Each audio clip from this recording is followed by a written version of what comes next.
से आया है तो क्या आया है वो देखने की बात है। किसी के बोलने से हमें ज्ञान होता है, ये हमें पता है। तो इसका क्या मतलब हुआ कि ज्ञान कहाँ से आया? शब्दों से आया। दूसरों ने बोला और हमने सुना और हमारे को ज्ञान हुआ, तो ज्ञान कहाँ से आया? शब्दों से आया। और ज्ञान कहाँ से आया? वक्ता से हमारे अंदर आया। ऐसा होगा, ऐसा ही लगता है ना कि वक्ता बोल रहे हैं, वो हमारे को ज्ञान दे रहे हैं और ज्ञान हमारे अंदर आ रहा है। तो ज्ञान वहां से यहां तक कैसे आ गया? ज्ञान आया या कुछ और आया? उन्होंने तो शब्दों का उच्चारण किया था,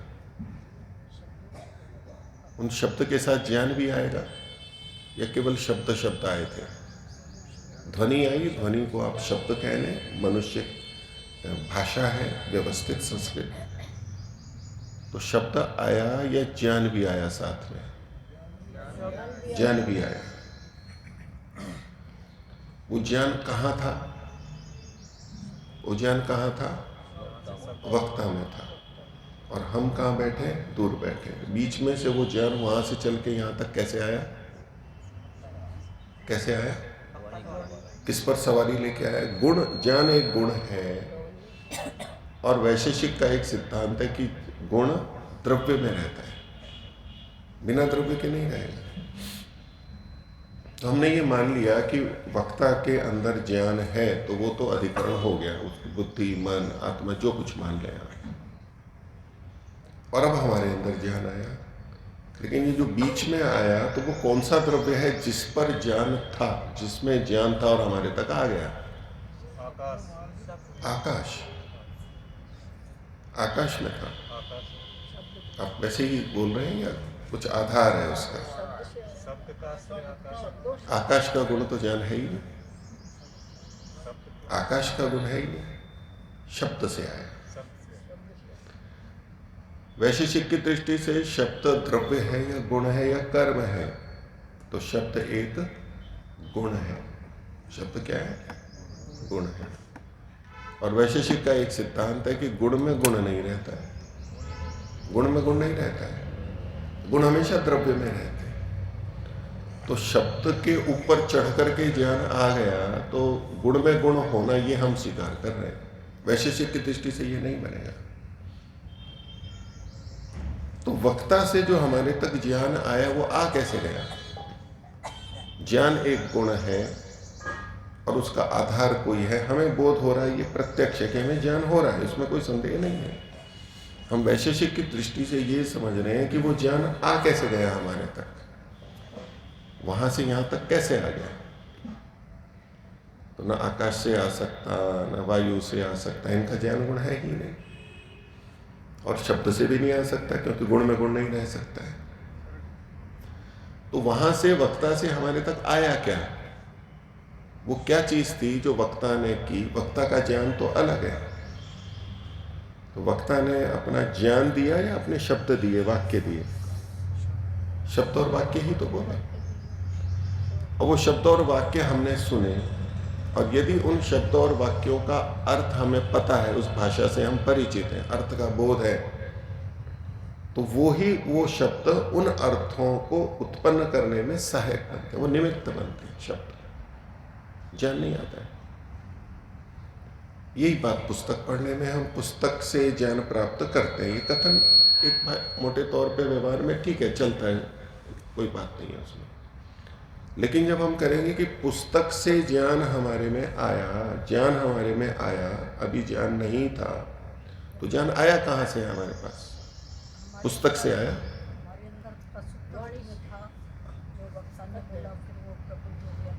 हाँ, ये भी एक सिद्धांत चलता है कि ज्ञान तो हमारे अंदर पहले से ही था, और वक्ता ने बोला और उन्होंने उसको उद्बुद्ध कर दिया, वो प्रसुप्त था और उन्होंने उभार दिया। ज्ञान तो हमारे अंदर पहले से था, और वक्ता ने कोई नया ज्ञान नहीं दिया। जैसे दिया सलाई ने अग्नि करके और दीपक जला दिया या लकड़ी जला दी, और बाकी जो आग जल रही है वो कहाँ से आ रही है? वो अग्नि तो उस लकड़ी में पहले से थी। दिया सलाई ने तो केवल प्रारंभ किया था, थोड़ा तो उभार दिया प्रसुप्त को, ये भी लोग मानते हैं। और प्रमाण भी देते हैं। यस्मिन ऋचः साम यजुंसि प्रतिष्ठिता रत्ना भाविवार। मन में ऋग्वेद यजुर्वेद सामवेद सारे वेद तो प्रतिष्ठित है पहले से। वेद कह रहे हैं तो बस दूसरे तो केवल उद्बुद्ध कर रहे हैं, वो तो सब कुछ तो है ही हमारे अंदर। उसका ये अभिप्राय नहीं है, उसमें रह सकते हैं ये अभिप्राय, बाकी तो ज्ञान हमें प्राप्त होता है। तो हमें जो ज्ञान प्राप्त होता है वो कैसा होता है? नैमित्तिक होता है। ये पीछे भी बात आई थी, कैसा होता है?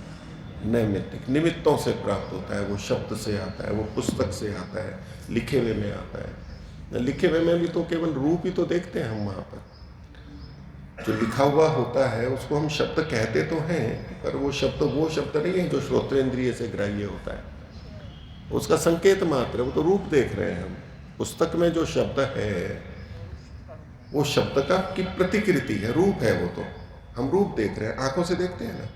या पुस्तक में लिखा हुआ होता है, उसको शब्द है तो शब्द तो हम कान से जानते हैं। पढ़ते हैं क्या पुस्तक को? नहीं, हम नेत्रों से पढ़ते हैं। नेत्र का विषय है रूप। तो शब्दों की प्रतिकृति या लिपि वो वहाँ है और हमारा संबंध बना हुआ है। तो उस आकृति को देख के हमें पता लग जाता है ये इस शब्द को कहना चाहता है, और उससे संबंधित हमारे को अर्थबोध होता है।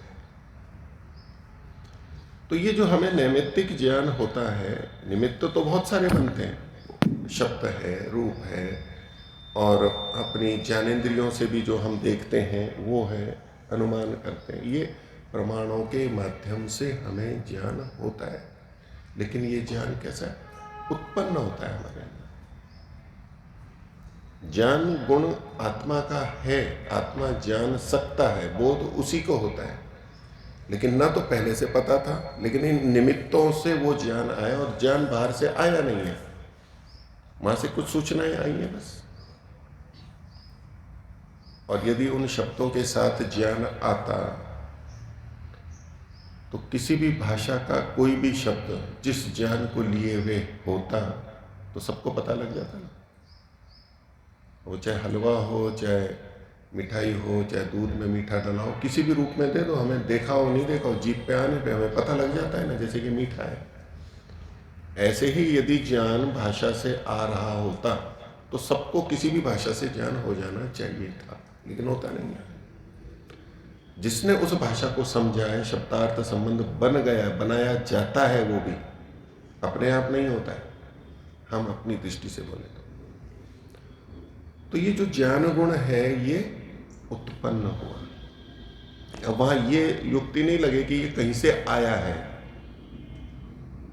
इंद्रियार्थ सन्निकर्षोत्पन्नम ज्ञानम उत्पन्न होता है। और चूंकि हमारे यहाँ पर बहुत ये माना जाता है कि वेद ज्ञान सर्व ज्ञान के आधार हैं, ईश्वर सर्वज्ञ हैं, बिना ईश्वर के ज्ञान दिए, वेद का ज्ञान दिए हम पशुवत ही रहते, जान नहीं सकते थे। वो अपनी जगह ठीक होते हुए भी फिर हम कई बार उस अति में चले जाते हैं कि हम जो भी कुछ जानते हैं और जो कुछ भी ज्ञान है वो वेदों से ही आया है, सब कुछ वही हुआ है। मैं ये गणना करूं कि यहाँ पर कितनी कुर्सियां रखी हैं, ये मेरे को ज्ञान हुआ ना।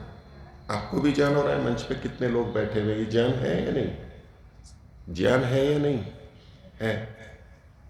ये वेदों से आया है, वेदों से आया ना ये भी, क्योंकि सब ज्ञान वेदों से ही निकला है। तो जो मूलभूत ज्ञान है वो वेदों में परमात्मा ने दिया, हमें प्राप्त हुआ, और उसके बिना हम केवल इन इंद्रियों के ज्ञान से समझ नहीं सकते, थोड़ा ही समझ सकते। उस दृष्टि से उसका महात्म्य कम नहीं है। लेकिन ये जो हम ज्ञान प्राप्त करते हैं, ये हम प्रमाणों से, अपनी इंद्रियों से, बुद्धि से, इन उपकरणों का उपयोग करके हम ज्ञान बोध को प्राप्त होते हैं, और ये ज्ञान उत्पन्न हो जाता है। ये ज्ञान उत्पन्न होता है, ये कहीं से आया नहीं है, जड़ वस्तु से चल के नहीं आया। वहां तो शब्द स्पर्श रूप रसगंध है, उनके अपने शब्द स्पर्श रूप रसगंध वहीं पर ही है। वहां से कुछ संवेदनाएं, सूचनाएं परमात्मा ने ऐसी व्यवस्था कर रखी कि वो अंदर जाती है, हम उसका करते हैं और हमें वहां बोध होता है, ये उत्पन्न होता है। तो जैसे सुख और दुख उत्पन्न होते हैं, सुख दुख भी कोई यहां से चल करके आते हो ऐसा नहीं है कि हमारे को देखने से सुख हुआ तो हम कहते हैं कि वो सुख नेत्र से आया। नेत्र का विषय ही नहीं है सुख या दुख। दर्शन की दृष्टि से, वैशेषिक की दृष्टि से सुख और दुख किसका विषय है? इंद्रियों का, मन का विषय है। किसी भी शास्त्र में नहीं लिखा है कि नेत्रों से सुख आता है। हम भाषा में बोलते हैं कि ये नेत्र सुख है, ये श्रवण सुख है, सुन करके आनंद आया। सुना तो केवल शब्दों को होता है, हमने केवल शब्दों को सुना होता है, देखा केवल रूप को होता है, क्योंकि इन इंद्रियों की सामर्थ्य ही नहीं है कि ये सुख और दुख को पहुंचा के। लेकिन लोक में हम बोलते हैं कि ये इंद्रिय सुख है। सांसारिक सुख को हम क्या बोलते हैं? इंद्रिय सुख है। नहीं, इंद्रियों से सीधे सुख नहीं आता है। सुख और दुख अंदर उत्पन्न होता है, क्योंकि इन इंद्रियों का विषय सुख और दुख किसी भी शास्त्र में नहीं लिखा हुआ है, और न ही हमारे को प्रत्यक्ष बोध होगा। शब्द, स्पर्श, रूप, रस, गंध, ये इनके विषय हैं, सीमित विषय। इनसे सूचनाएं अंदर जाएंगी, और अब उस सूचना को हम अनुकूल और प्रतिकूल जैसा भी देखेंगे या जैसा हमें प्रतीत होगा, उसके अनुरूप सुख और दुख अंदर उत्पन्न होगा और आत्मा अनुभव करेगा उसको। मन माध्यम बनता है, लेकिन मन स्वयं सुख दुख अनुभव नहीं करता है, आत्मा अनुभव करता है। ये वैशेषिक दृष्टि से हमें समझ में आता है। अब कई जने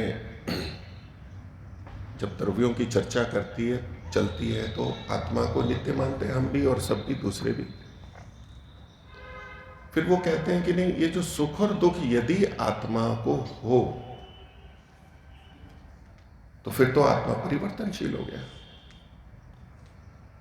परिणमन को प्राप्त करने वाला हो गया, बदलने वाला हो गया। जो बदलने वाली चीज होती है वो नित्य नहीं हो सकती, वो तो अनित्य होती है।